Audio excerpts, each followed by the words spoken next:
eo amin'ny toekam-pirenena kosa ny fitrandrahana renakibon'ny tany mbola mitoy ary vao mainka aza mahazo vahana ny fitrandrahana safira tsy ara-dalàna ao amin'ny faritra loatra mangoro ao araka ny tatitra azo avy amin'ny sekretera-panjakana miadidiny zandarmarie-pirenena ny tolakandro teo.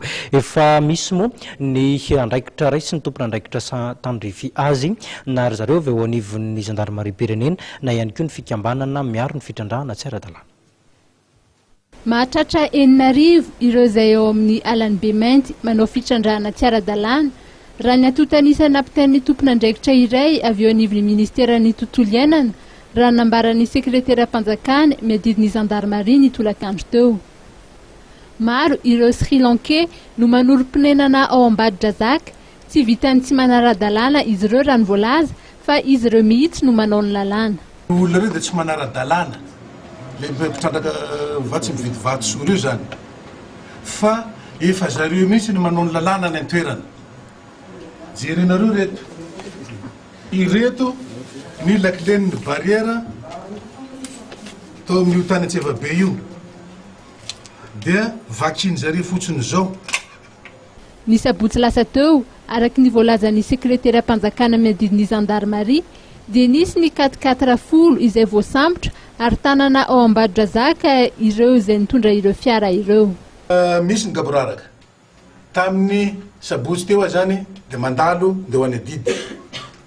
Eo amin'ny lalana sapanina ho any Adidy eo amin'ny toerana atao hoe Katsaravoly izay lazaina fa misy barazin'ny polisy ny gendarme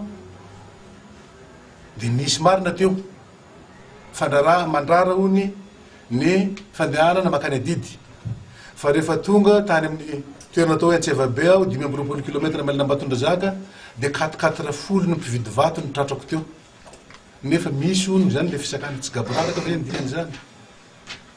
Rehefa tonga tany toerana moa zany dia io zany no tantaravanareo voatery ny samboroko zany reo olona reo 440 reo misy aza ny 440 anankiray dia tsy misy taratasy amantarana azy hoe anizy ty tomobile ty aveza ty tomobile ty na inony ty fa dia tsy hita hono fa tavela anaty armoire ny assurance tavela anaty armoire ny papier mikasika ny tomobile io fa le tomobile zany dia mbola tsy immatriculé fa mbola immatriculation WWT regny moa 44 nefa nijereko le 44 raha ny folo taona angamba zay 44 zay fieritreretako azy efa mihoatra.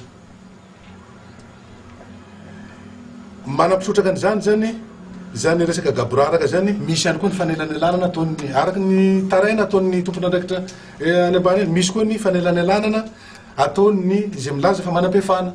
Ny avy ao amin'ny Alliance Voire Gasy dia nanamafy fa zava-dehibe ny sy ny fiara-miasa amin'ny isan'ambaratongany mba arovana ny harena voajanahary sy ampiarina ny lalàna mifehy ny faritra arovana.